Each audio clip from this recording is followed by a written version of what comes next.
Hello guys, welcome back to our YouTube channel. In this video, we will learn on how to view your map history of your Google Maps. So let's get started. First, open Google Maps on your device. Then, tap on your profile icon which is on the top right of your screen. Then, to view your map history, tap on Settings. Then, search for Map History and tap on it. And guys, here you can see all your history of your Google Maps. If you want to erase any of your map history, you can do so by tapping on this cross button. You can also erase all the history of any particular day if you like. For example, let's remove the history of today's.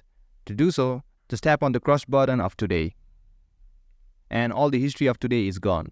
And guys, that was it. This is how you view your map history of your Google Maps.